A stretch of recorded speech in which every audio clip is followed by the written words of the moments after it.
Et oui, c'est encore moi. Et oui, j'avais dit que j'allais balancer plein de vidéos concernant la D23.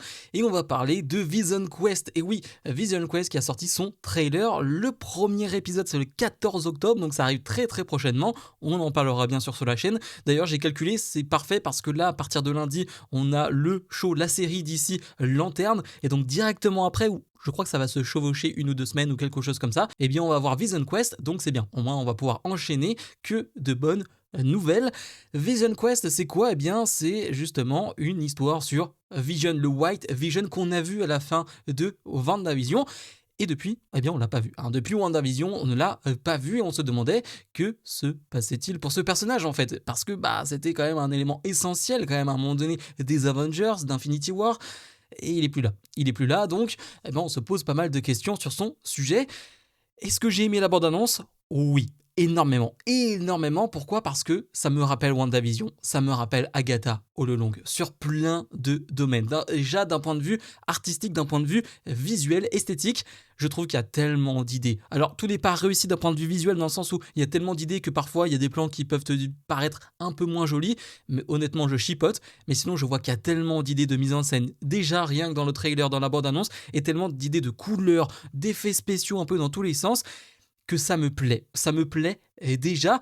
Et pourtant, je dois le dire, l'histoire, je n'ai rien capté. Ce n'est pas avec ce trailer-là que je vais comprendre l'histoire. J'ai essayé de chercher un synopsis et concrètement, on te dit que, après tout ce que Vision a enduré, la série clôture la trilogie WandaVision et Agatha All Along. Oui, parce que je le rappelle, c'est une trilogie. C'est mis en avant comme une trilogie. Ça, c'est pas anodin non plus dans la vision des choses globales. Ce Vision pose des questions existentielles sur lui-même et sur ce qui fait de nous des humains, l'amène à Ultron pour comprendre ensemble l'humanité. Ultron qu'on va voir donc dans ce trailer. Mais donc oui, d'un point de vue histoire, je pense que ça va être un peu flou. D'ailleurs, le flou qu'on a vu dans quoi? Dans WandaVision, un flou qu'on a eu aussi dans Agatha All Along, et ça me va. En fait, je sens qu'on va avoir une série où après chaque épisode, on va avoir des théories. On va se dire, attends, est-ce que ça c'est réel? Ok. Que va-t-il se passer par la suite? Ok. Qui est ce personnage? Je sens que c'est une série qui va, faire émerger plein de théories à la manière de WandaVision, à la manière de Agatha All Along, et ça me plaît. Alors, personnellement, sur la chaîne, vous ne verrez pas forcément d'énormes théories parce que je suis mauvais pour ça. Vraiment, alors, ultra mauvais pour déduire ce qu'il va se passer, ce qu'il peut se passer, ça c'est clair. Mais ça va m'intéresser. Ça va m'intéresser à chaque fois de voir ces cliffhangers. Je sens qu'il va y avoir des épisodes avec de vrais cliffhangers, comme Agatha All Along, comme WandaVision. Et ça me plaît. Vraiment, ça me plaît. Donc, j'avoue que le trailer m'a énormément plu. Là, je vais le regarder une nouvelle fois et comme ça, je vais pouvoir le commenter avec vous. On voit déjà d'abord Vision qui bosse dans une espèce de restaurant, dans un bar, j'ai l'impression. Il y a celle qui tient le bar qui lui dit quand tu venais avec une rousse. Évidemment, la référence à Wanda est faite. Et d'ailleurs, il y a ce cœur directement avec le V et le W de Wanda. Voilà, c'est clairement un show qui va être nostalgique aussi, qui va être émouvant sur l'histoire qu'il a vécue justement avec Wanda sur ses gosses. Ça, on va parler énormément de ses enfants, c'est sûr et certain. Le plan aussi sur le Vision aussi justement. On voit qu'il y a le Vision qui est de côté, donc je ne sais pas exactement ce que ça veut dire. Est-ce que cela veut dire qu'il est déconnecté de ce White Vision? Est-ce qu'il a réussi à se désemboîter de lui? Je sais pas trop comment on peut dire ça. Ou c'est justement là un point de vue c'est qu'une mise en scène en fait, qu'on nous montre un Vision qui est à l'extérieur, mais que finalement, non, ils ne font qu'un. Je me pose vraiment la question et je pense qu'on va pas mal se poser de questions justement, parce que là on voit qu'il y a une espèce de château magnifique. Et justement, on va le retrouver à l'intérieur. Il va se passer énormément de choses. Et j'ai l'impression que c'est à cet endroit-là, parce qu'on voit que, à l'entrée justement de cette maison, de cette immense baraque, il y a écrit The Vision. Donc, je me demande si on n'est pas justement dans la tête de Vision à ce moment-là, et qu'il va se passer énormément de choses, et que là, il va revisiter plein de bons moments ou de mauvais moments. C'est d'ailleurs ce qu'on voit là. Il est au cinéma, il est assis tranquillement, et bien sûr, l'écran, là, par exemple, on le voit dans l'ère d'Ultron, on voit ce qu'il se passe, et je pense que ça va être le cas. Je crois qu'un peu plus tard dans le trailer, on voit aussi des moments avec Wanda. Donc, voilà, il y a beaucoup de questions qui vont se poser, mais là on voit Ultron. D'ailleurs Ultron, visuellement ça fonctionne très bien. Je parlais tout à l'heure du côté visuel qui fonctionnait très bien, je trouve, dans la bande-annonce. Je trouve qu'en termes d'effets spéciaux, Ultron est réussi. Pour le coup, vraiment, il n'y a pas d'effet raté ou quoi que ce soit, donc ça c'est une bonne chose. Et d'ailleurs l'acteur, on va le voir, qui joue derrière Ultron, et j'arrive pas à le retrouver, je sais pas qui est derrière l'acteur. C'est James Spader. Moi je le connais que de The Office, si je dis pas de bêtises. Incroyable. C'est Robert dans The Office, qui est exceptionnel, mais je le connais que de ça. Il a vraiment une voix très particulière d'ailleurs.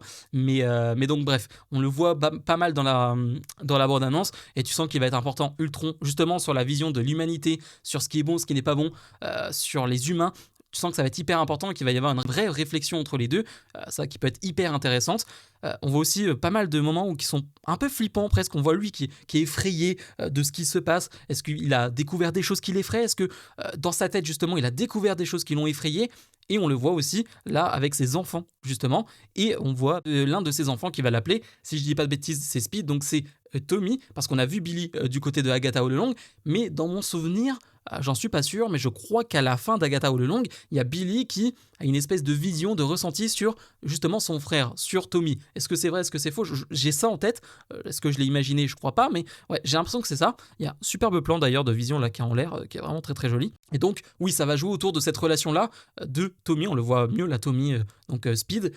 Donc ça va être cool aussi de voir à quel point ses pouvoirs vont être mis en place, aussi ses pouvoirs de rapidité à la Quicksilver, à quel point on va les voir mis en scène ou non. Ça, c'est un truc qui peut m'intéresser. Les gros personnages, les super-héros rapides, c'est un peu toujours une galère, on va dire, de les mettre en avant, de mettre en avant la vitesse. Donc, est-ce que ça va être fait dans cette série? Je sais pas. Et on voit pas mal de séquences qui sont toutes en rouge, là, qui sont dans le bâtiment. Et c'est assez sublime. Et vraiment, il y a des explosions de couleurs. C'est un truc que je disais souvent sur la série X-Men 97. C'est un truc que j'adore. C'est un truc de super-héros et ça assume que c'est finalement une série ou un show de super-héros. Il y a de la couleur de partout. On fait exploser les couleurs et ça, j'aime beaucoup. Là encore, il y a une espèce de glitch, on a l'impression. Donc, est-ce qu'il va y avoir des embrouilles dans sa tête? On voit Ultron qui s'en prend à lui dans la fin de la bande-annonce. Et on voit un nouveau costume pour Vision qui a l'air magnifique. Il faudra voir bien sûr dans la série si on le voit de plus près. Et ouais, ça a l'air génial. Et je crois qu'à la fin, Ultron qui dit rien ne soude mieux une famille que le danger de mort. Donc ouais, ils vont être en danger. De quelle manière? Qui sera la menace? Est-ce que Ultron sera là vraiment la menace? Pas sûr, je pense pas. Est-ce qu'il y aura quelque chose d'autre? On sait que Marvel aime bien quand même nous cacher une intrigue ou deux. Peut-être que l'intrigue qu'on croit autour d'Ultron sera finalement autre chose. Comme je l'ai dit, je pense qu'il y aura peut-être un autre méchant qu'on ne connaît pas. Donc ça m'intéresse. Ça m'intéresse énormément. Donc finalement, ouais, c'est une bande-annonce que j'ai beaucoup aimé, qui est riche, vraiment, qui est ultra riche. Est-ce que j'ai tout compris? Non. Non, clairement pas, j'ai pas tout compris, je vais pas être prétentieux et vous dire oui, il va se passer ceci, il va se passer cela. J'ai compris le plot, j'ai compris la relation qu'il va avoir avec Speed, etc. Non, clairement pas, mais ça me plaît. Ça me plaît de ne pas comprendre, ça me plaît de ne pas trop en savoir sur la série et d'arriver sur la série en me disant ok, il va se passer ça, ok, non, ok, ils prennent cette direction-là, ok, je sais pas, cette semaine il va se passer ceci, ok, il y a le cliffhanger de malade.